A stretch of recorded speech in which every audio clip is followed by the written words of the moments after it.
One.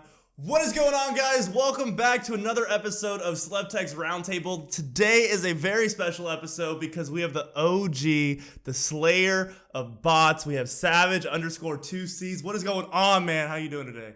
Doing good, bro. Doing good. Honored to be on here. How you doing today, brother? Dude, I am doing great. I have been looking forward to having you on. You have such a cool story. I've been following you for a little bit now. And you used to be a cop, bro. How was that? Oh, dude, it was great, man. I loved it. It was a good job. How long were you in service for? A little under 4 years. It's probably 3 months shy in that mark. And then now you're a full-time streamer. You got engaged. You're just slaying life right now, man. Dude, I feel like my life was 10 years behind what I thought it was going to be. Yeah. I thought when I was 20, I'd have my career solidified. I'd be engaged. I'd have kids.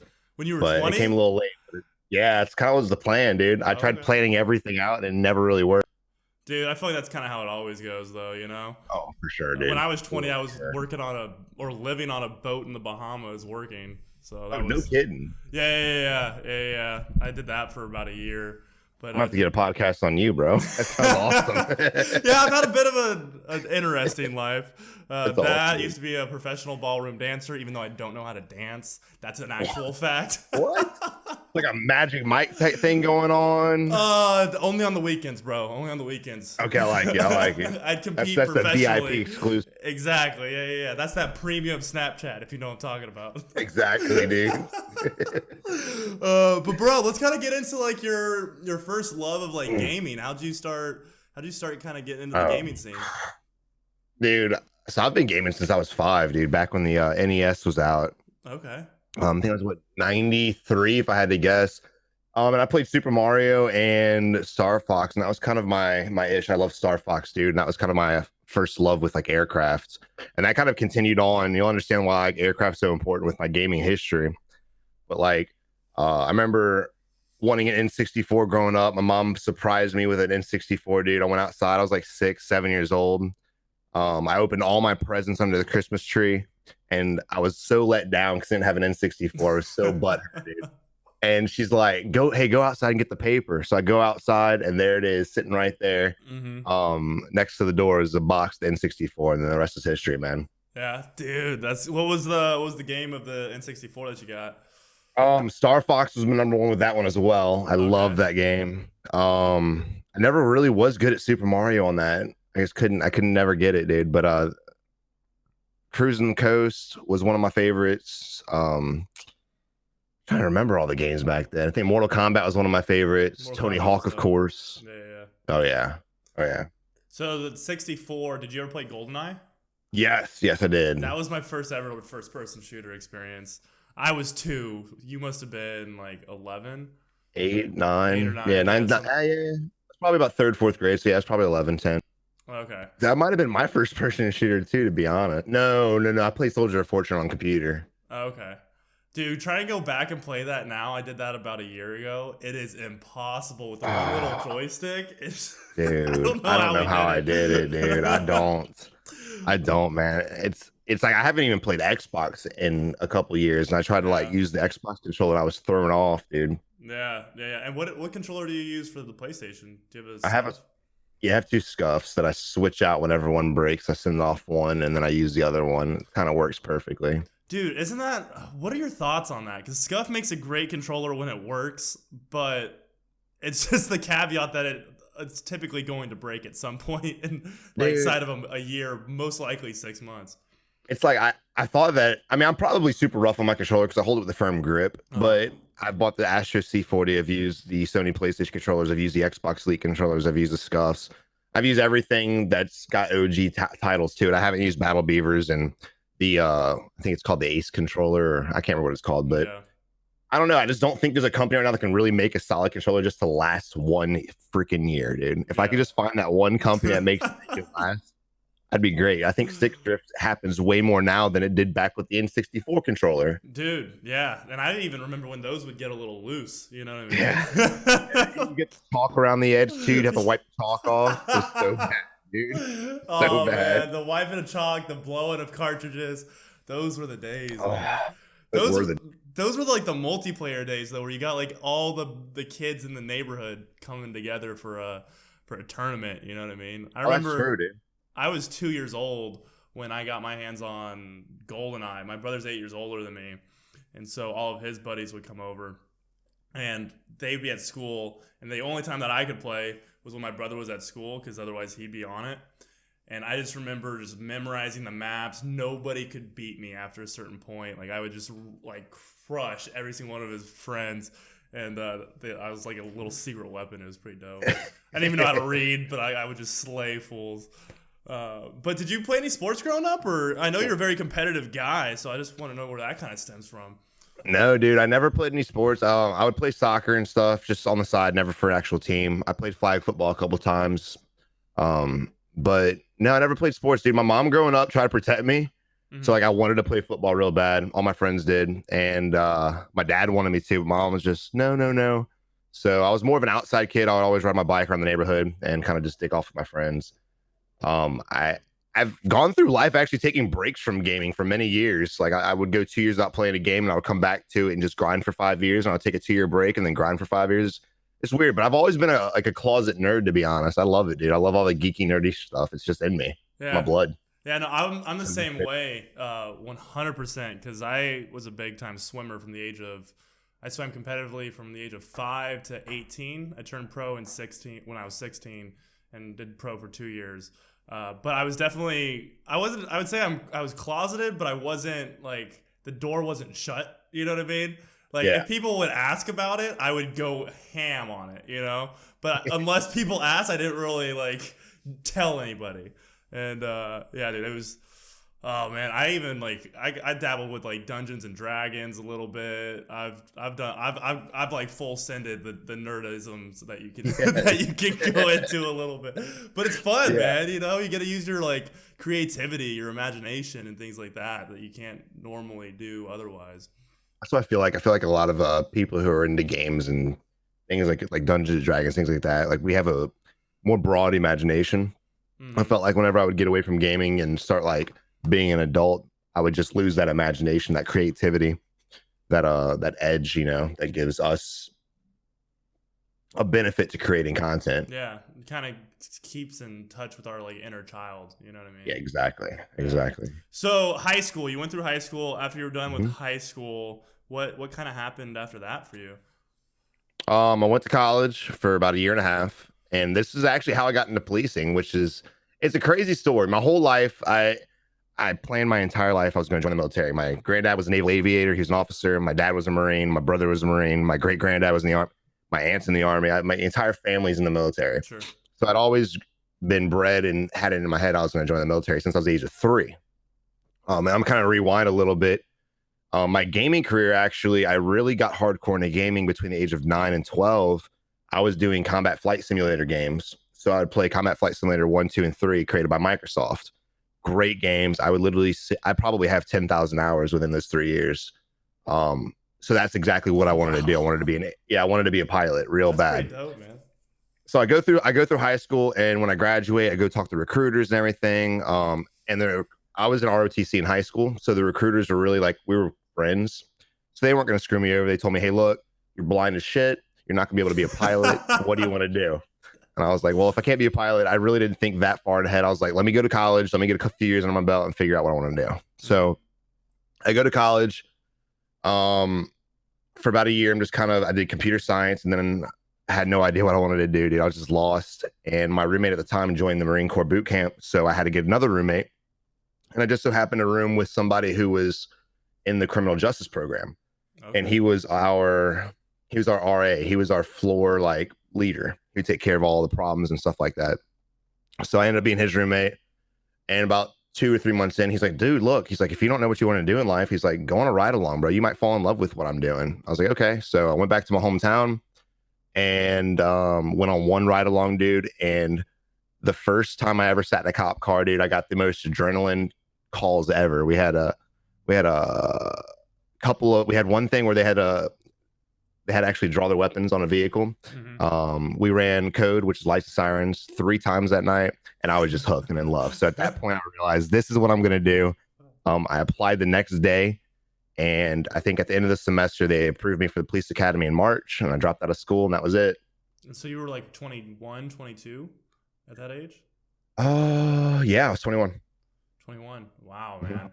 And so then you went through the police academy. How was that experience?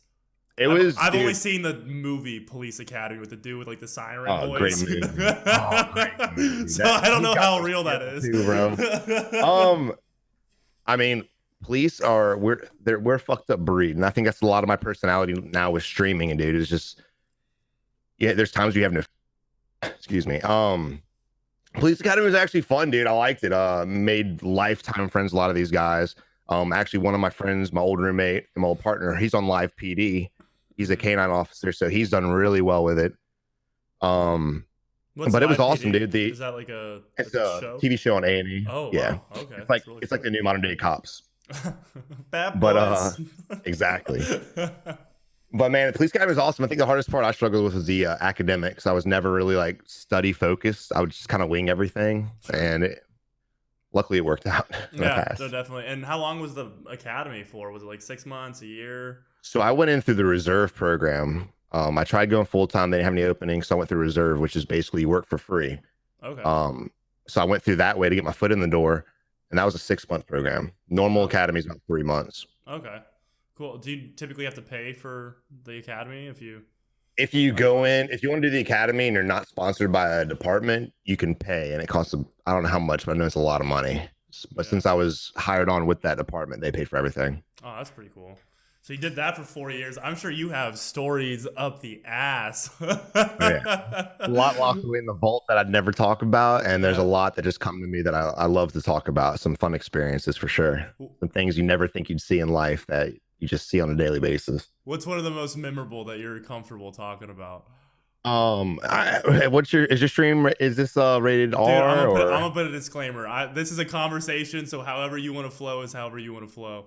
So I was in about a dozen pursuits and a couple standoffs, and we had a lot of shit. But I think the most memorable thing that I ever did or ever saw was, keep a long story short, I pulled this lady over for various reasons, and she felt like I felt like she was hiding something, and she was hiding cocaine crushed up in a Coke can. And what she had done when I pulled her over was she stepped on it, flattening the Coke can, and she shoved it up her vagina to hide it from me. Okay. And I didn't know, and so I sat there. I was just finessing her. I'm like, look, just be honest with me. I'll be honest with you. Like, I'm gonna try to help you out. I'm not here to screw up your life or anything. Just what's going on. So she ended up like just telling me, we got a female officer over there. She pulled it out. Rest is history, man. It was just, I was seeing that was scarring, to say the least, bro. Wait, you saw her pull it out? I didn't like stare at it because the female officer was there, but I saw her like, her legs go wide, her crouch down, and then dink, and then she hands it, and they're like, just put it in the bag. It was crazy, man. The things people would do to get out of situations, especially when, I mean, I guess if you're going to jail, I'd probably do it too. But was she already like guaranteed to go to jail then? Oh yeah, for sure. So they knew something was up with her. That's dude. That's intense, man. I feel like you don't come back from that. No. You see the world in a whole new light. Dude, I can only imagine what her family said at the courtroom hearing. Jesus. That's insane, man. So you really enjoyed being a cop then? Yes. What made you get out of it? Various things, man. But I think the pay was the number one, dude.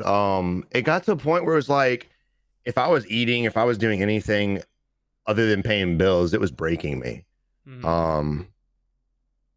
It was bad, dude. I was struggling hard. I had 2 roommates, or 3 of us in a house. I just couldn't get anything taken care of, dude. I was working details 24/7. I think working every single day for the year and stuff, I made a little over $40,000, like 45, I think is what it was. It sounds like a decent amount of money, but I was so far in debt from college and everything, it just didn't compute. So I ended up getting a job that paid a lot better. Okay.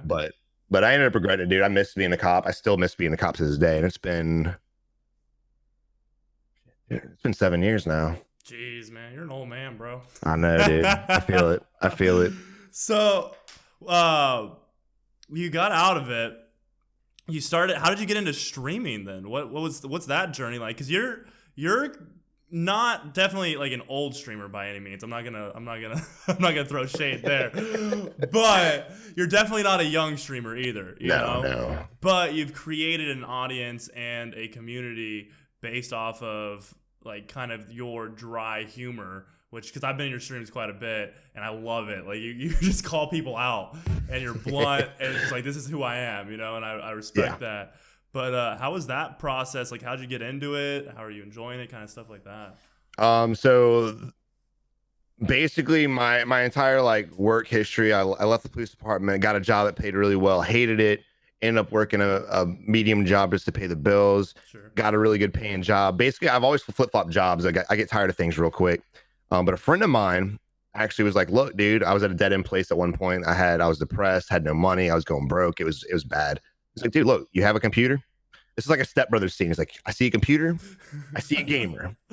And, you know, I started off making montages on YouTube, actually. I was a Battlefield pilot extraordinaire. I love flying a Battlefield. I was top 1% in the world. I was trying to hit that #1 rank, but that bastard was cheating. So I never did get that, but I was making montages and I loved it, dude. I love editing. I love timing scenes with music, dude. Just something about it just really sparked my creativity. And then he's like, dude, stream, man. He's like, I'm telling you, your personality, the way you make all of us laugh always. He's like, you just love to make people laugh, even if you're at your own expense. And I was like, well, you're not wrong.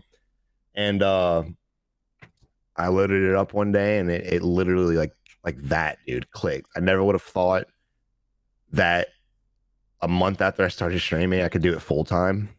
You were there within a month? Within a month. Jesus, man. Did you already have like backing on YouTube from your videos? Like you had created a community, or how was that process of going to a full-time situation that quickly? Dude, you know, growing on YouTube, growing on anywhere, and you know this, everyone knows this. It's a fucking bitch, dude. Yeah. It's a competitive field. I was posting everywhere. Hey guys, check my montages out. I was that guy. I mean, you know, new and stuff. You don't know any better. But I was posting on Reddit, posting on forums, posting everywhere, and it was just getting deleted. So I only had about 850 followers when I started streaming or subs on YouTube. But because of the time I got into with PUBG being big and the way... Did you play PC or Xbox? PC. Okay. So I got in PUBG real soon, and I got in right before it sparked. So I started streaming in March. And in April, that's kind of when it kicked off. And that was it, man. So how many years have you been doing it? Because PUBG's been out for 3 years. Yeah, our 3-year anniversary was in 2 months. Oh, okay. Yeah. Wow. All right. I was pretty on that. That was a total shot in the dark. I'm not even gonna BS you, bro. I'm like, PUBG, 3 years. But dude, okay, so that's kind of what I want to get into with you a little bit, because you're definitely more established. You're doing this full time. You're able to support not only yourself, but now your significant other as well. I don't know if she works or whatnot, but not yet. You make a comfortable living, you know. And what would you say for like somebody starting out or who might have a small community like so many small time streamers do? What's something that they can do to kind of put themselves on the path that you're now on? Is be yourself, man. I see too many times a lot of good content creators, especially when Fortnite came out, and this is something that I've always tried to stress to people. When Fortnite came out, they saw streamers like Ninja changing their personality to fit the narrative. And that works for a lot of people. And I mean, you definitely want to be as family friendly as possible to make more of an ad revenue, make more income, things like that. But at the same time, you don't want to take away from your personality. I've seen a lot of channels try to go family friendly, and their channels literally go from doing good to dying because the audience they built is for them. But when they change their personality, trying to be more friendly and trying to be more positive and things like that, you know, just like that overnight, people are just going to leave. So be yourself, man. You don't want to fake who you are, because it's going to affect you personally in your personal life. You're going to get almost like an identity crisis. Yeah, put on the mask. Exactly. And you definitely don't want to do that. It's a competitive field. So when you're trying to reach out and network, dude, you're going to get told no almost every time. But it's going to be that one person that stands out that says yes, that's going to be worth all those no's. And that's kind of what happened with me. Yeah. Who was there somebody in particular that kind of put you on blast a little bit or set you up for success, or was It it was just honestly like a chain reaction, dude, to be real. So I always tell people, instead of going after big streamers, like right now on Twitch, with Call of Duty, just examples, Bobby Pop's probably one of the biggest Call of Duty streamers on definitely? Twitch. So everyone's trying to reach out to Bobby, let's play, Bobby, let's play. And I've done it before just because I fuck with Bobby, not really to Yeah, network out. But I always say, instead of chasing after people who are pulling massive viewers, you still want to go for other people who are on your level or a little bit above you. You don't have to go for those A1 streamers in order to succeed. So basically what happened with me was I reached out to all these big content creators, probably 20, 30, 40, 50 of them, and got no response from 90% of them. The other one just said, hey, no, not right now. It wasn't until one streamer named Sea Otter reached out to me and said, hey, bro, let's play. And through Sea Otter, I met Islam.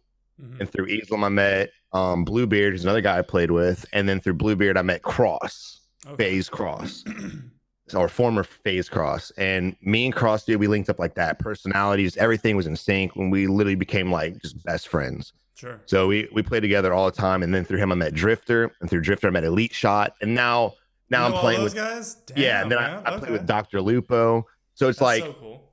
yeah, so it's like through one guy. And when Sea Otter only had about 4,000 subscribers, I had about 1,200. So I mean, he was bigger, but he wasn't like an A1. So that's why I always Yeah. tell people, don't chase after A1s. My induction to the scene was through Sea Otter, who was just a normal everyday streamer, and everything is because of him, and I have him to thank to this day, dude. And I haven't talked to him in a few years, man, but he's definitely changed my life, and I don't really think he knows how much he really had an impact Yeah. on it. Maybe he'll hear this, man. Dude, I hope, man. I hope. I love it. No, so when you reached out to Otter, then did you? Because so many times, like I'm sure you get it. I know I get it. People be like, "Hey, bro, let's play," and that's all they say. And I have a belief, or I believe that you're gonna be more successful if you bring something to the table. So did you have like high stats that you leveraged with, or were you just trying? What kind of angle did you No. finesse? Dude. So I used to play so I can't talk. I used to play semi-professional Counter-Strike back in the day. Oh, This is before MLG. I was into it was called Cal. It was Cyber Athletic League back in the day. A lot of the OGs will remember that. And I was in Cal I, so I wasn't like super super up there. I was trying to get to Cal IM, but anyway, long story short, I used to be really good on computer. When I switched to PUBG, I hadn't played PC games in about 10 years. mm, So I sucked, boy. I had no leverage. I was absolute shit, dude. I couldn't okay. hit the barn if I wanted to. I think it's my personality. And honestly, I didn't reach out to Sea Otter. Sea Otter he came to my stream one day. Oh, Just really? randomly. Yeah, came to my Okay. stream, hung out for a couple hours, and was like, hey bro, if you need someone to play with, come on. And I didn't have anybody. I was like, it's better than playing by myself. So it kind of just happened organically. Yeah. See, I think that that's so cool because now in like today's streaming world, because it is so different than it was even 3 years ago. The organic reach is no longer there to the degree that it was. You're not Yeah. getting 20, 50 people coming into your stream checking you out for the first time.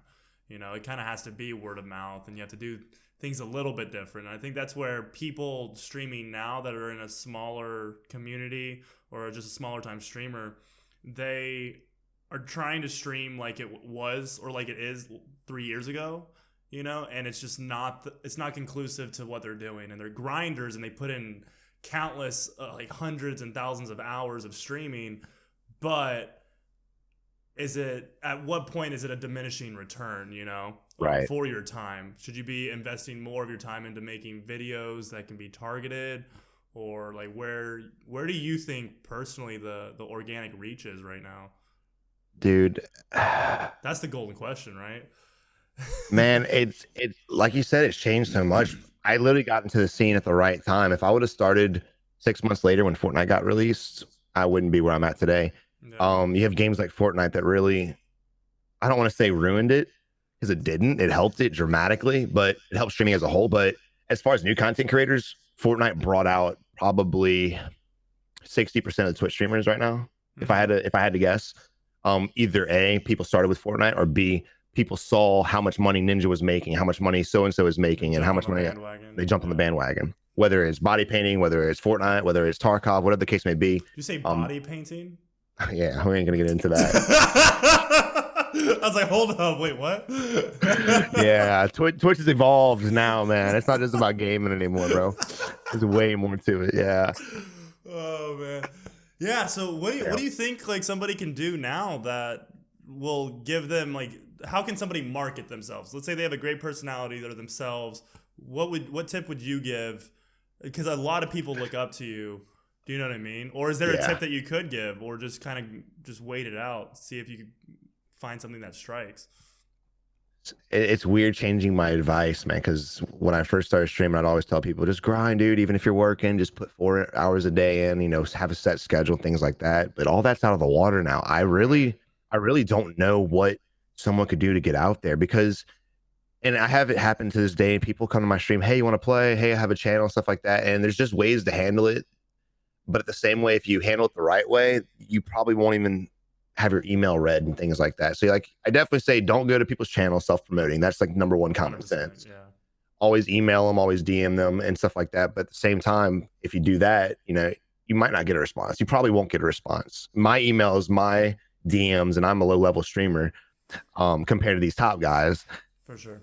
And my shit's backed up. Half the time I forget to respond. Half the time I don't even see them. It gets crazy. So I really don't know what anybody could do. I would just say, man, keep your head up. Keep grinding, dude. You're waiting for that one raid that sets you off. You're waiting for that one person to reach out that sets it off. You're waiting for that one collab that sets it off. Yeah. There's that one. Yes. Maybe it's the volume. You said like you had reached out to like 50 content creators or streamers. Yeah. Maybe 10 times that. Reach out to 500 that are either around your same size or bigger than you, and try and go for a couple, like you said, A1s, but don't bank on any of them, and maybe try and get in that way of just trying to network without trying to take their viewership, because I feel like it's so competitive that people do try to do that. I'd say if you have a friend that's in marketing, get their advice, because right now, because of how much money is involved with streaming and how everyone wants to make it a career now, the best, most successful people are the ones with marketers behind their back. Yeah. All these guys you see, Summit, Lupo, whoever the case may be, all these top guys, they have somebody marketing for them. You don't have to pay anybody. Don't go out and spend a shit ton of money on equipment. Don't go out and break yourself on marketing. But if you have a friend or have anyone you can get advice from on marketing, get their advice. 100%. All right, bro. Let's get away from all the business talk. Escape from Tarkov. Walk me through that. I have seen it on my PC right now, man. I have seen people play it for like a brief period. I know. God, it's Shroud is what kind of got me into it a little bit. Dude, let's go. I'm a psychic. I think you're muted. I think you muted your mic. My bad. Foot pedal. Oh, no, you're good. Yeah, I keep forgetting to hit it. So you do have a foot paddle. I need to get me one of those, bro. Yes. $13 Amazon. Best investment ever. I can imagine, just through Discord. But run me through that game, because like it seems like you're addicted to it. I see you stream it late at night. And I love this game. Yeah? Do you need a heavy PC to play it? Yes. Yeah, you do. Okay.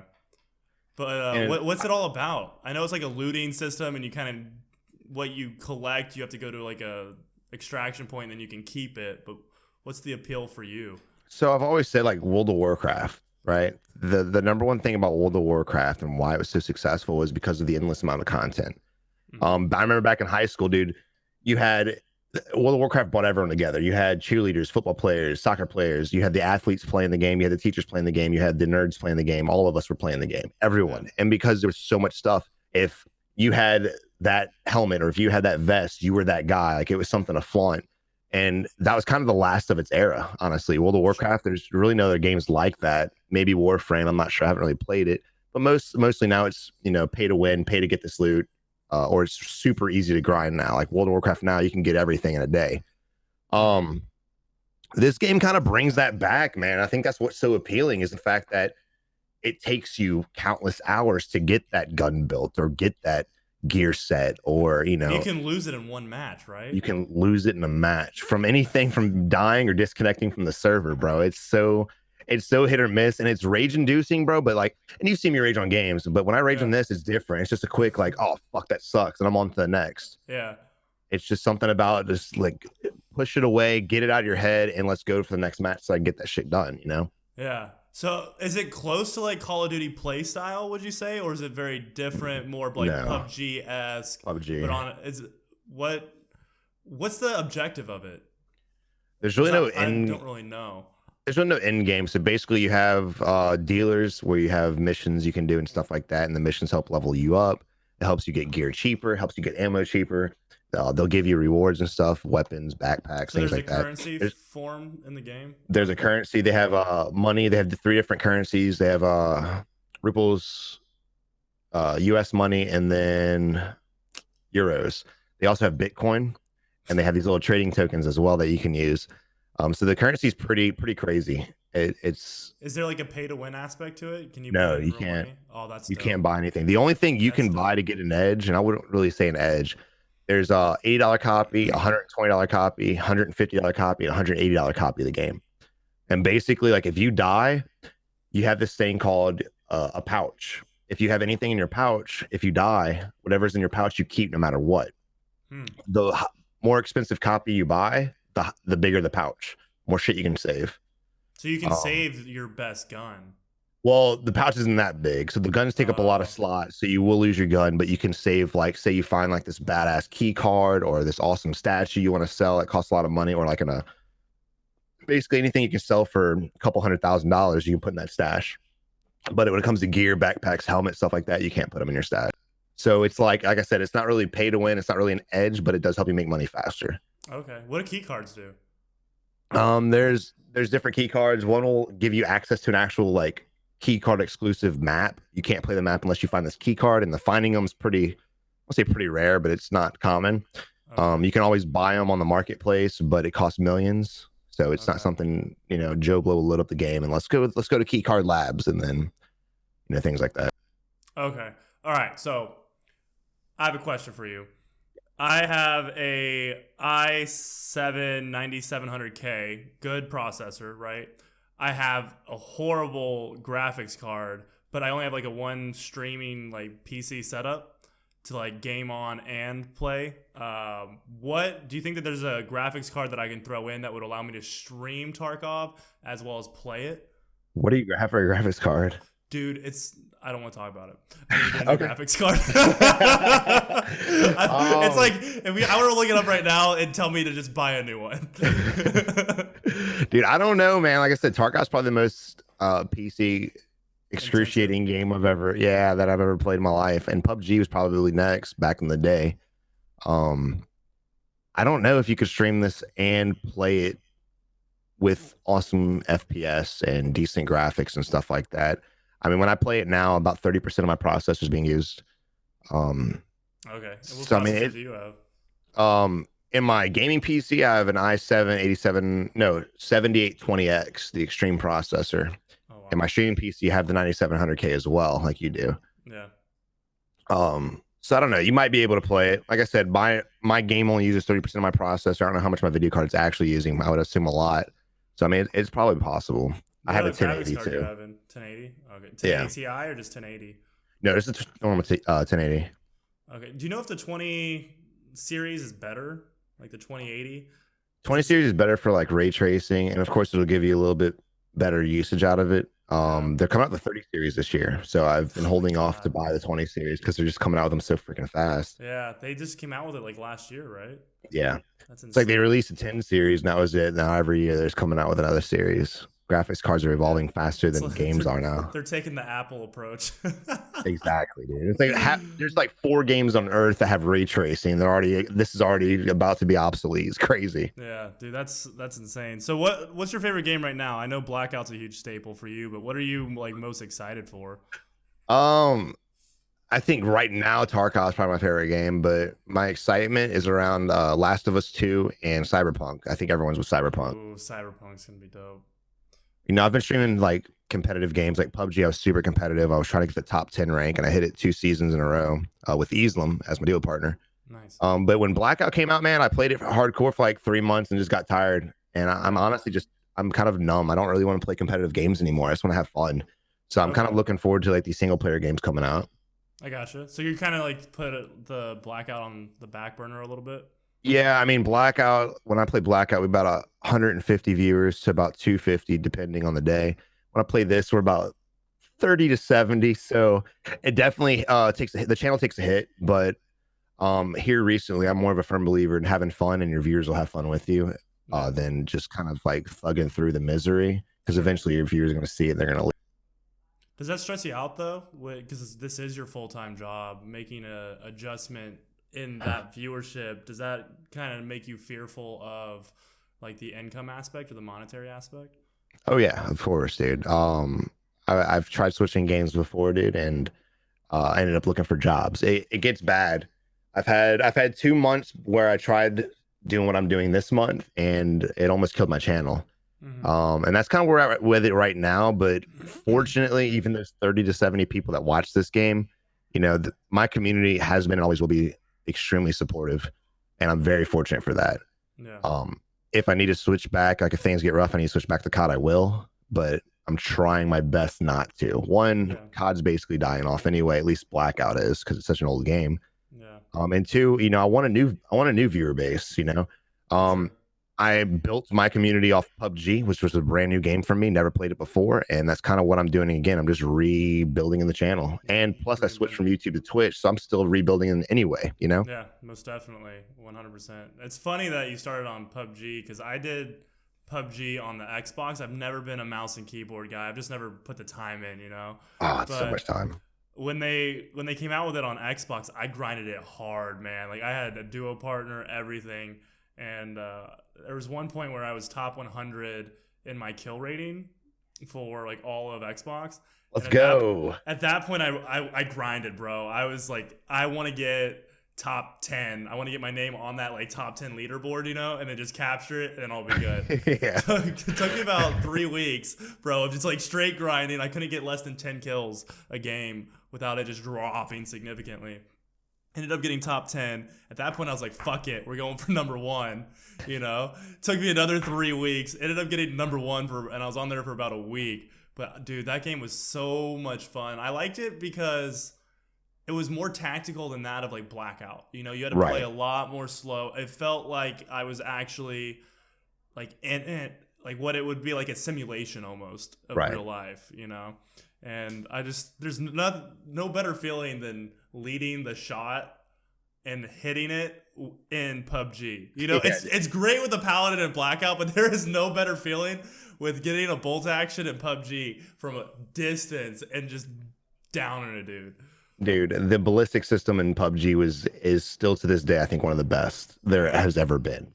The bullet drop, just all that stuff. It was, like you said, it was so rewarding. Call of Duty, guns just shoot straight. There's a little bit of bullet drop, but it feels more of like a pump stomping, not really competitive game. I think that's one of the reasons why Blackout failed as far as being big like Fortnite and stuff like that, is because there really it didn't feel competitive. And I think that's kind of why I'm dying off from it. It just doesn't have that same PUBG feel. Dude, you got me hooked. You got me like hooked on Tarkov now, though. I want to play that game so bad now. Bro. Oh. Because like I've gotten like 20 people on this game right now, dude. If I get it, will you play with me? Will you show me the ropes a little bit? Dude, I will try my best. I'm still learning the ropes, but we can throw you in. Maybe Islam could show you. Islam's got way more experience than I do. Okay. Dude, I'm gonna be a bot though. Like I can slay out on a controller. I'm gonna look like Timmy No Thumbs with the mouse and keyboard. This game tests your patience, to say the least. It is the most. It's the hardest game I think I've ever played, to be honest. Yeah. Is there a lot of like keys involved in it, or no, kind of fundamental, and then you just hone in on the fundamentality of it? Yeah, fundamental, dude. Learning how to navigate your inventory real fast, so when you're in the middle of combat, you can loot. Just play slow, dude. It's a very opposite game than everything. It's the slowest paced game you'll ever play, but when you extract and you get that gear, that's the most rewarding feeling I think I've had since WoW. And so I keep comparing it to the two. It's the only games I've really think that's got that rewarding feature that keeps you coming back. And even like the past 2 nights, dude, we kept dying and dying. I hadn't had a successful run. I was getting fed up. But last night, dude, we had almost every run was a success. So it balances out, and it's still just a blast, dude. Whether you're winning or losing, you're having fun. Got it. I think I'm gonna stick with like my schedule, but then at night play Tarkov and try and get a little bit better. Maybe make some videos or whatnot, test out the waters, and just have some fun with it. Because I don't know, I'm a grinder, but I want to like work towards something, And so like I've always loved what was like Age of Empires. Did you ever play that game? I love that game. Yes. I love just collecting resources, and just having a bunch of resources and then just being like, boom, and take everybody out. And so that's what I kind of feel like with this game. You know what I mean? Like you can just gather resources. And then there's just that one game where you have like level 3 armor, the equivalent of whatever it is, just decked out, and you just run the lobby. I think that's the idea. Like, is everyone's, gathering all their stuff. They're trying to buy as much stash space as they can so they can keep more gear, and then just go in when you have everything. When you have an unlimited source of money, and you have a Bitcoin farm, you have just ways of accruing money all the time, accruing money all the time. You can go in and just literally slay people, not worry about looting, not worry about extracting. Just go in and kill everything you see. So you can farm Bitcoin in this game? I mean, virtual Bitcoin, I imagine. Yeah. How does that work? Dude, I haven't gotten to the level yet. You have to be like level 20 before you can even build the Bitcoin farm. That's what I'm working on right now. Yeah, this game is like blowing my mind, bro. it's in depth, and it's still in beta too. They have another update coming out in March. They're gonna wipe the servers and everyone start right over, and they're gonna add more maps. And dude, I played this game a year ago, and I just started playing again a couple weeks ago, and literally it's night and day difference. Do you think it could potentially blow up? Oh, it's already there. Yeah, it's number 4 game stream on Twitch right now this month. Oh shit, man. Dr. Respect on it. Dr. Lupo's on it. But I don't think that there's many people that can actually stream it, though. There's not. Except for like the big time streamers because of how intensive it is. That's the thing. I think that's why it's not bigger than what it is because it's like when Fortnite came out, not very intensive game. It's on all platforms. You don't need a streaming PC or a gaming PC. You can only just stream from your console. Exactly. So Tarkov's going to be one of those like click games, I guess, so to speak. It'll be a PUBG thing. You'll have your few content creators up there. You'll have a couple more under that trying to make it, but it's not going to be oversaturated. And I think that's a good game to get into if you're thinking about streaming and you have the rig for it. Dude, I'm like this close to just going out and buying a graphics card today. There's still a lot of streamers too on it. There's probably, I'd say, again, like I'm gonna continue like playing Call of Duty. Like this podcast has been amazing for my growth personally. The podcast, it's based around kind of giving the small time streamer an opportunity. Like I don't turn anybody down. Anybody that wants to be on the podcast, I give them a voice, and then I want to genuinely hear their story. And it's been a great way to kind of bring the smaller communities together. So I'm growing with this, and who knows where it'll go, but I'm enjoying the process more than anything. But I want something that like gets my blood flowing again. Like a game that's just like you get excited, like you get off work and you just want to drive home and just grind it out a little bit. Dude, and that's Tarkov, man. Like when I play COD, dude, I literally just look at the clock. I'm like, is it 12? Yeah, is it midnight? Is it 1? And every time I play, it's like watching the clock when you're at work. But when I play Tarkov, dude, Alex is in the other room like, James, come to bed. It's 4 a.m. I'm like, babe, I'm trying to make a living here. Get off my ass. I gotta get this Bitcoin farm up, woman. Exactly, dude. It's a whole different feeling, man. I think honestly, like even with Call of Duty, I never was like super excited to play because I've been playing COD since 2001 on PC. So like COD's been kind of dead to me since Black Ops 2. So I never really got that excited feeling. PUBG, I got it in the first couple months. So it's been a few years since I've been this excited about gaming again, dude. And my channel's loving it, dude. They're loving the longer streams. They're loving the excitement, the energy, the chats. Even though I'm pulling a third of the viewers, the chat's more active because they see how much fun I'm having. So it's a win-win. Bro. Yeah, no, God, dude, damn. Because I have this goal where by the end of this year, I want to have 10 grand saved up so that I can move to Texas. Where do you live at? Alabama, okay. But I see the Cowboy. I almost moved to Texas. Yeah, dude, I almost moved to Texas with Cross. I was born in Houston. Okay.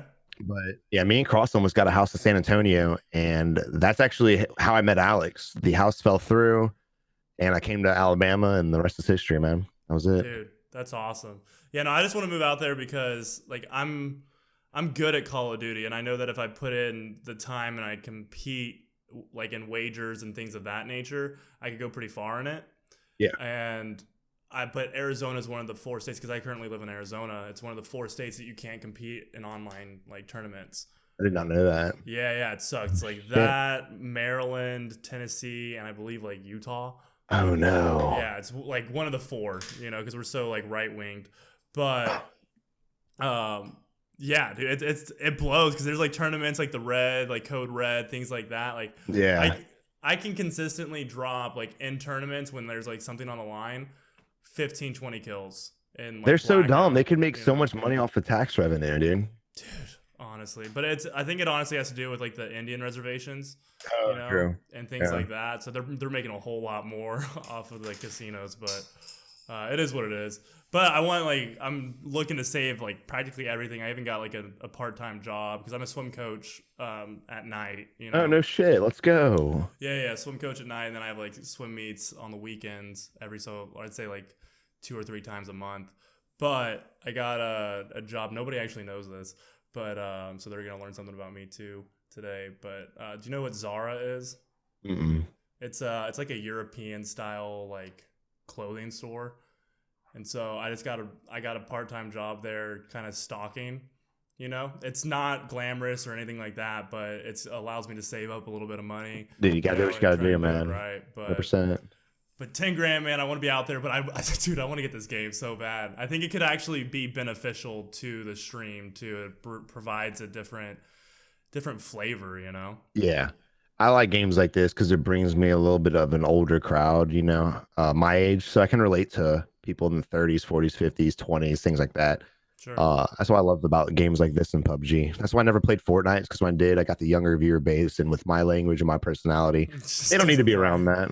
Yeah. No, they don't. I started getting emails from parents and shit. Did you really? Oh, dude, yeah. So I played Fortnite for a few weeks, dude, and I got 2 emails from parents.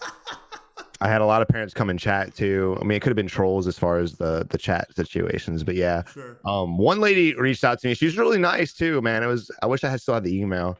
I probably do. I have to find it, but she just basically was like, "Hey, look, I know you're doing this, and you got community bill, blah blah. I know it's your job, but if you're gonna play this game, could you please family friendly it for me? A lot of kids are watching this game right now." And she was real nice about it, but fuck that. Right?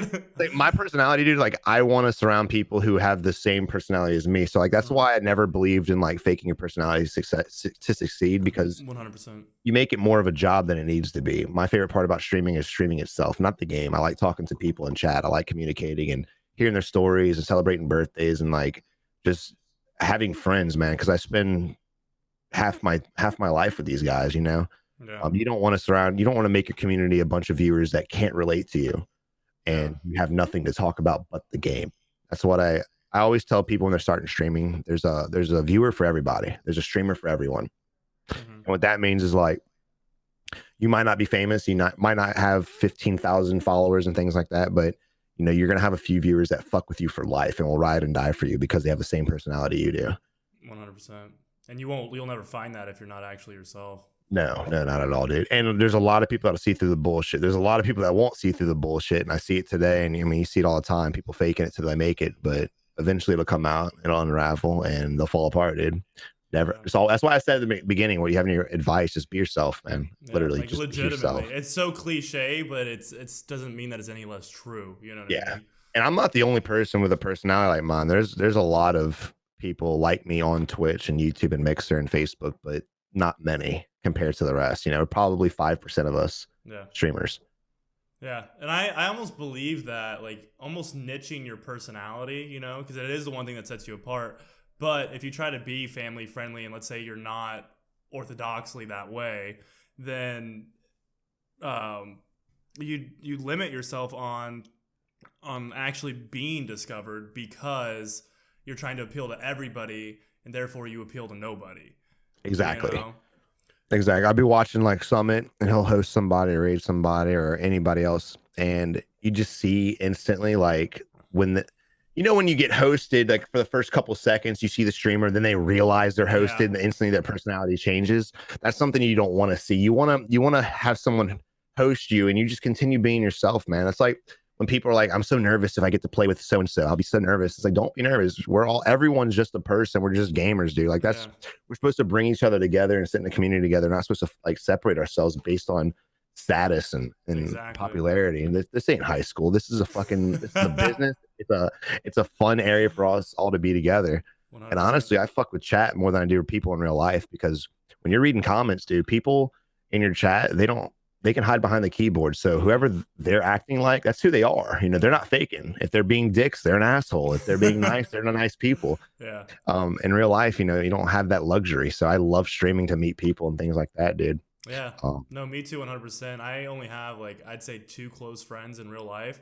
The rest, like, are my friends online, you know, that you've met and just like my community, honestly, because like there's like you said, you have your ride or dies that are gonna like fuck with you forever, you know, just because your personalities mesh and you're cohesive in that way.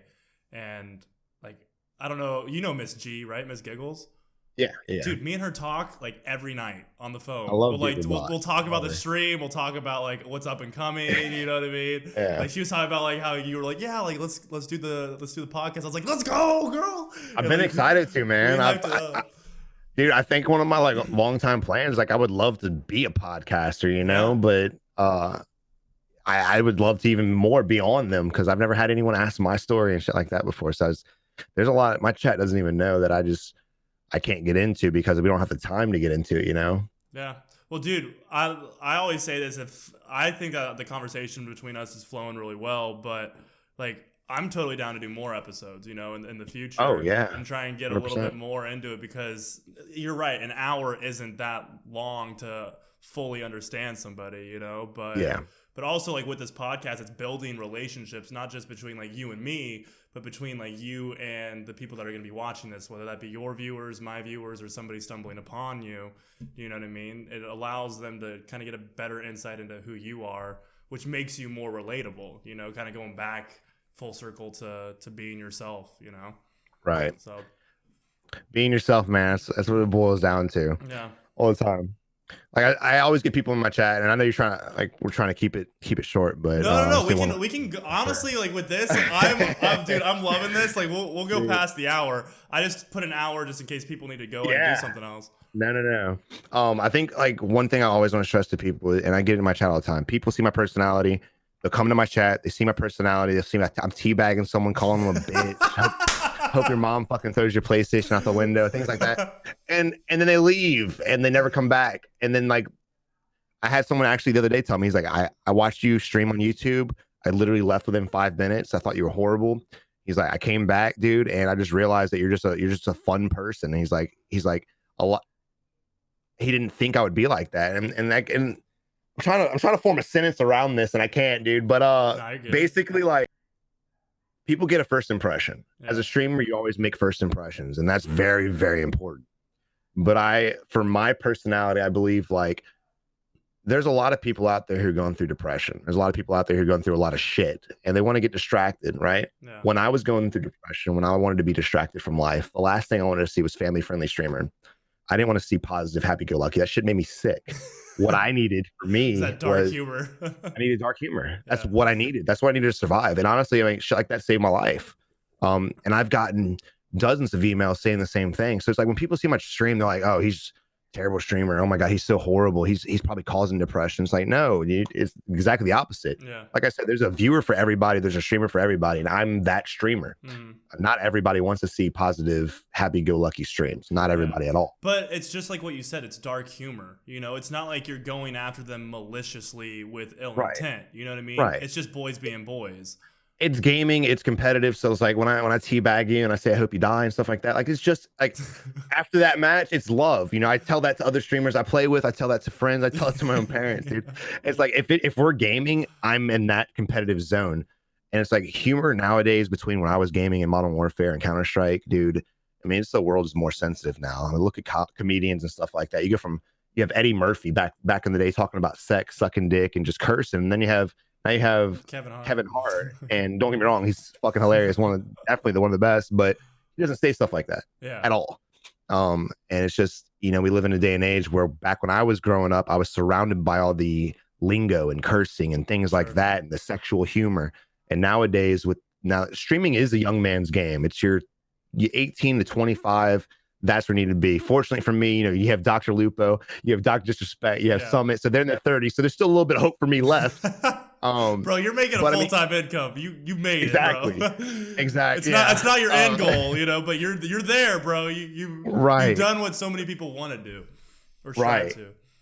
So it's like it's a young man's game, dude. Most of the Twitch viewers, if I had to say, were probably under the age of 18. I'd say 70% of the viewers are under the age of 18. Mm-hmm. So I mean, if you're family friendly, it's gonna work, but don't stray away from who you are, man. And I got to keep stressing that because I'm telling you, that's the only reason I am successful to where I'm at today. I'm not where I want to be, but I'm very thankful and fortunate for where I'm at because, like I said, I haven't had to work a job in 3 years. This is what I do. I wake up. I finally, after 2 years, have discipline where I actually get on at a certain time and I get off at a certain time. Yeah. And it gets hard, especially like with a fiance or being married. I can only imagine other people who are trying to get into it who are married, dude. Because I mean, Alex, my fiance, she whoa, it is not easy for her. That's for sure, dude. Because she's not a she goes to gamer, I bed. presume. No, she goes to bed by herself every night. And you got to make a balance for it. It's kind of killed my grindiness. I used to do 12 to 16-hour streams almost every day. Now I'm at about 8 hours. Yeah. I had to make it an actual job. For sure. But no, it's been worth it, man. I love it. I love streaming. Gaming wise, I'm over that. Honestly, my competitive edge, my vision's going bad because of my age, my reaction time slowing down. I can see it all. I'm just not a competitive player anymore, dude. Yeah. I've slowed down with age. So I mean, dude, that's why I love this podcast idea, man. I'm glad I'm lucky to be on. I'm happy to be on it. Yeah. I want to get into other things. I want to do, podcasting, whether I'm doing it, whether I'm answering questions, IRL streams. I love doing vlogs. It's one of my favorite things to do. Just chatting, like really gaming is kind of just the side thing. Yeah. Streaming is the most important. It started out as the forefront passion, and then now it's kind of gone to the side, and you're venturing out and doing other things, that you're now passionate about. And I feel like that's just human, being human is trying different things, and like you're not going to do the same thing for the rest of your life. Like I don't foresee myself being a streamer for the rest of my life. I think that it's going to set me up for what I want to do, or it's going to put something else in my path that is going to take me to the next thing, or the next level. But dude, I see your setup. I'd love to see. Oh, go ahead. Oh, I was just saying, I'd love to see where streamers are at. Cause I mean, streaming still is like a new thing. There's really no like end game. Like you can't look at me like Dr. Speck, when he retired, he went to go so-and-so because no one's done that yet. So I'm excited to see where, like when Doctor retires or when someone retires, like what do they go to? Like, what's the next step? Do you just retire and start your money, or do you actually go to like broadcasting for esports? Or what do you think? What do you think the options are for like those? We're talking like AAA, like A1 streamers. What do they do? I don't know. I think seminars? Man. I don't know. I think as an entertainer, man, like when you're that level or even lower level, like as an entertainer, I think the sky's the limit, dude. Because you can get into acting. I saw Doc on was it Jimmy Kimmel? Yeah. But I mean, they're making a series about him. Apparently, really? I don't know if it's a Netflix series or something, but I heard somewhere that they're making a series based off of the Dr. Disrespect character. I don't know if it's gonna. I don't think it has anything to do with gaming. I think it's gonna be more of like just like his personality in certain situations, or things like that. I think that'd be pretty cool. But I think you're gonna see a lot of these guys like end up being team managers, like because esports is getting big. You're gonna eventually have it being like the NFL. You're gonna have the Chicago so-and-sos, the New Orleans so-and-sos. I really think it's gonna get at the level in the next 10 years. So you're gonna have all these top streamers that are really competitive. Like, they have the league. Yeah, they have the Atlanta. Yeah. So I mean, you're gonna see a lot of these guys coaching for that. I think you're gonna see a lot of these guys like running divisions because a lot of optic and things like that, they're picking up stream teams. And I think you're gonna have eventually, like, let's just say Shroud being one of the top guys to like kind of advise and help network and things like that. But I don't know as far as like what's the next step for promotion for them. What do they do after this? I honestly think it's more the Nade Shot route. Do you know who Nade Shot is? Yeah, he's where you literally build your team. You're the face of it, but you don't play, you don't coach, you don't do anything. You just endorse it and you put your brand on it. Right. And he's been immensely successful based off of that. Like 100 Thieves is just such a cool brand in and of itself. What do you think about Courage and Valkyrie switching to YouTube? I think I think times are changing. The streaming, like you said, I think we're getting out of our infancy of it, and the platforms of Twitch, YouTube, Mixer, with the switch from Ninja to Mixer, it set this kind of snowball effect in motion, and I think it's going to elevate and give a lot of opportunity to the bigger streamers on the platforms. You know, there's going to be contracts. There's going to be a lot more stability rather than just having to bank off of your relativity, you know? Yeah. And so it solidifies it as more of a job. And I think that there's going to be a lot more features that come out. Like, I honestly believe that Twitch put out like the hype train. Are you aware of that, I presume? Yeah. They put the hype train out because almost in response to what Mixer and YouTube are doing. You know, not only that, but Dr. Disrespect has even gone on record saying that he's staying on Twitch because Twitch made him an offer. You know what I mean? So they're retaining people. They're just not talking about it. And so there's these contracts that are going out left and right, and they're pulling people from every direction. And it's just going to make the industry itself better. You know, when like Twitch had a monopoly and nothing really changed for a long time, you know? And now that something is like, there's a couple competitors, even though I looked at the numbers, Mixer went from like the total like net viewership of the streaming industry, it was at like 6% of like the entire streaming community. It bumped it up to like 7 or 8 when Ninja came on. So it wasn't a huge increase. It's a huge increase to them, you know, but in the grand scheme, it's not that huge.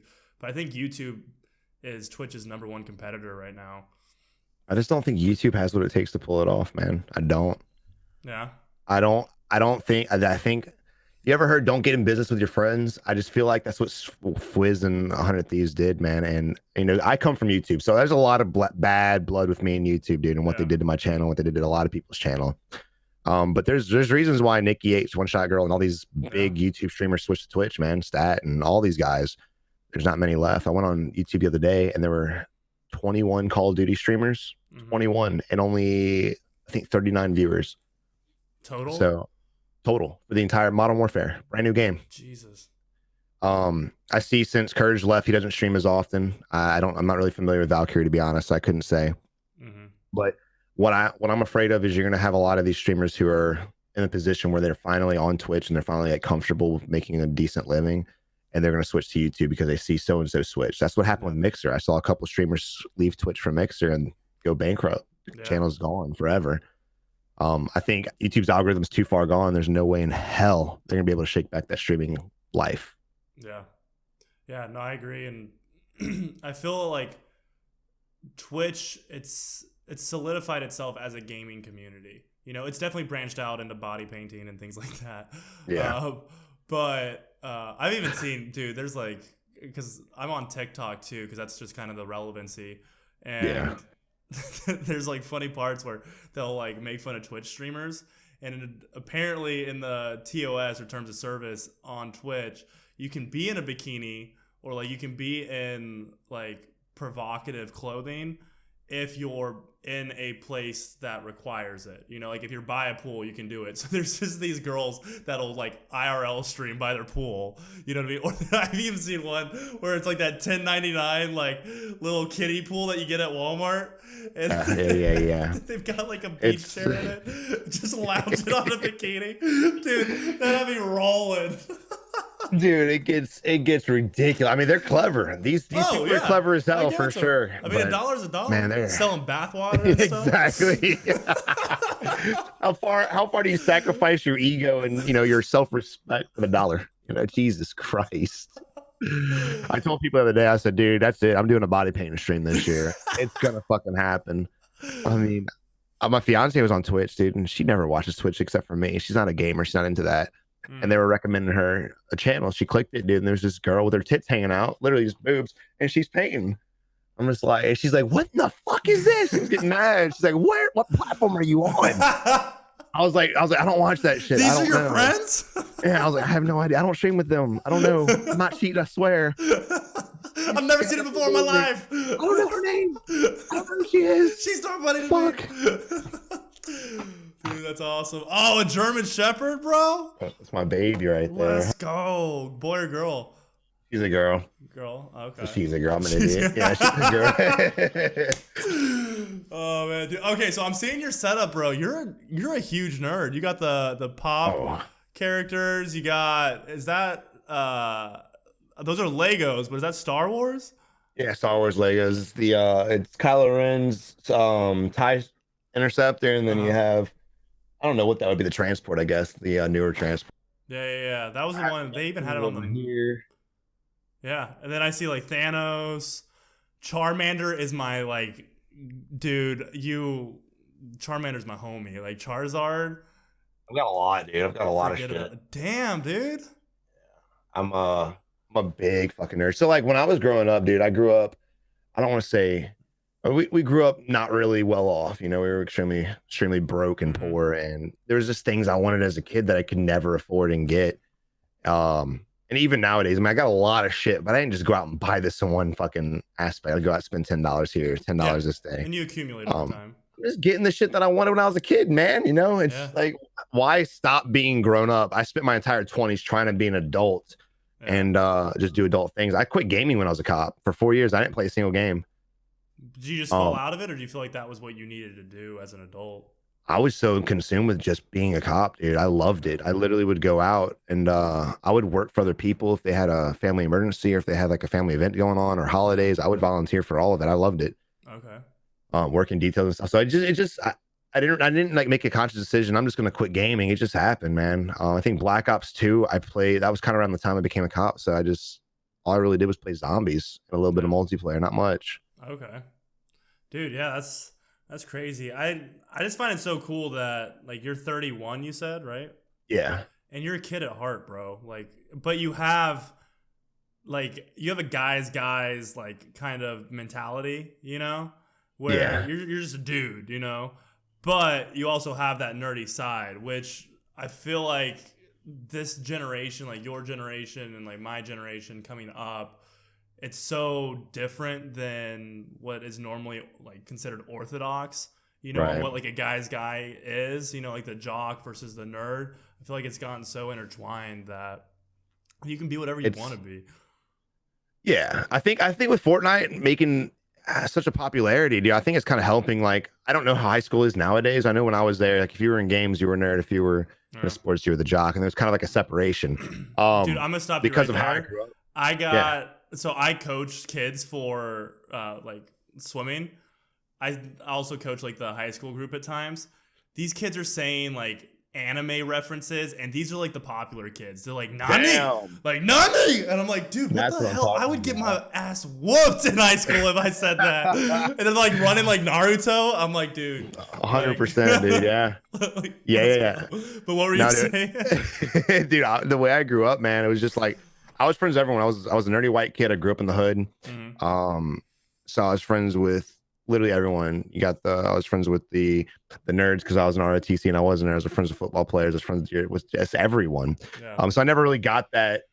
Like I'm a nerd. I'm getting picked the on click. bullshit. Not to mention because I was always such an aggressive person. Like if anyone ever fucks with me, I would I've been in a few fights and I'm not proud of them, but I mean, I always believe in stand up for yourself. So if everyone ever fucked with me, I would stand up for myself. Yeah. I never pick a fight.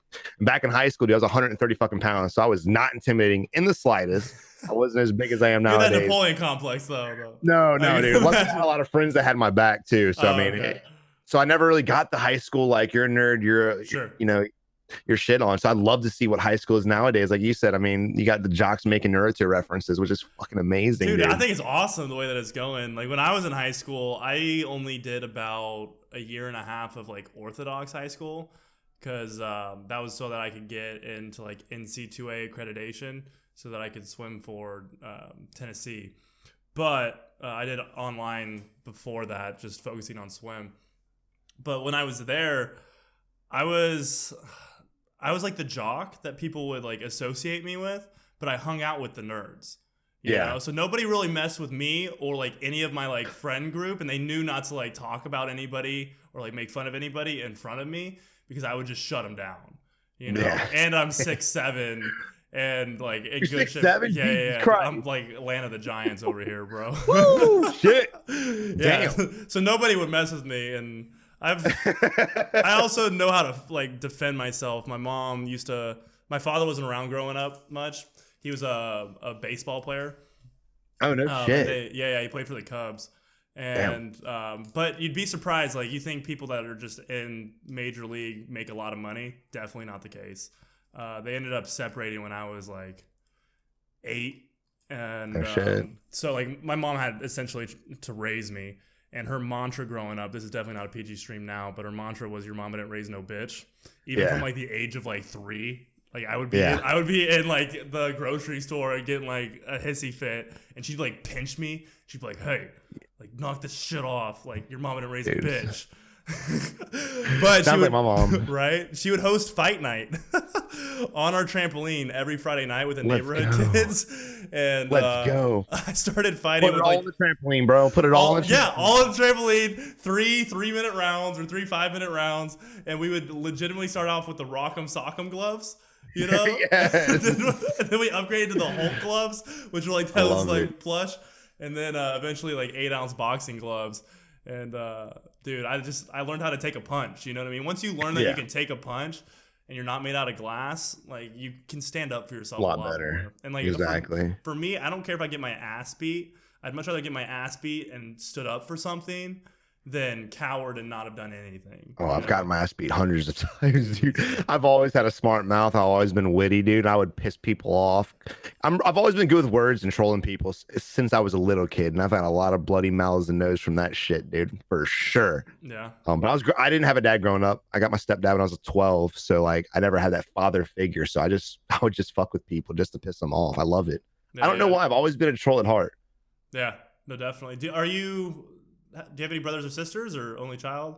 I grew up as an only child. I had a brother and a sister growing up. I just discovered about 5 years ago I have another sister from my biological dad, who I haven't seen since I was 2. Mm-hmm. But yeah, I got 2 sisters and 1 brother that I know of so far. Yeah. So we'll see. Knock on wood. Yeah, exactly. That's cool, man. Well, dude, like I think this is a great place to wrap it up. I definitely want to do a part 2 because I feel like there's a lot more stories that both of us can go into. Dude, I'm down. Dude, thank you so much for coming on. This has been a great conversation, and I feel like I got to know you, bro. Man. Yeah. I loved it, dude. Hopefully we can get the next one going soon. I'm looking forward to it. 100%. I will, and we got to play Tarkov. I'm not even joking. Exactly. I'm down. If I get it, I'm gonna DM you. Or should I email you? DM you? Dude, just hit me up. Either way, bro. I'm down to play. I'm always down to play. I'll be playing all fucking weekend, dude. I got you, bro. Dude, I actually might try and snag it like either this weekend or next. So. You get addicted, dude. Even if I'm not streaming it, it'll just be for like my own little like guilty pleasure. Oh yeah. But yeah, I think I'll probably get like a 1080 or a 2060 or something like that, and I think that'll do it. But guys, if you are listening up until this point, thank you so much for tuning in to Slevteks Roundtable. I feel like I'm always talking in the third person when I say that. I'm not a narcissist, I promise. But guys, thank you so much. This has been Savage_2Cs. All of his links will be down in the description. If you are listening to this in the audio format, just go over to Twitch, type in SAVAGE_2C, and he will pop up. He is a great guy if you're into dark humor, telling kids to go kill themselves, teabagging them, and just all around. I haven't said that in a very long time. One of the things I try to stop saying. I haven't suggested that in at least. Nonetheless, go give this man a follow. This has been an absolutely amazing episode. Thank you guys so much for tuning in, and I will see you guys in the next one.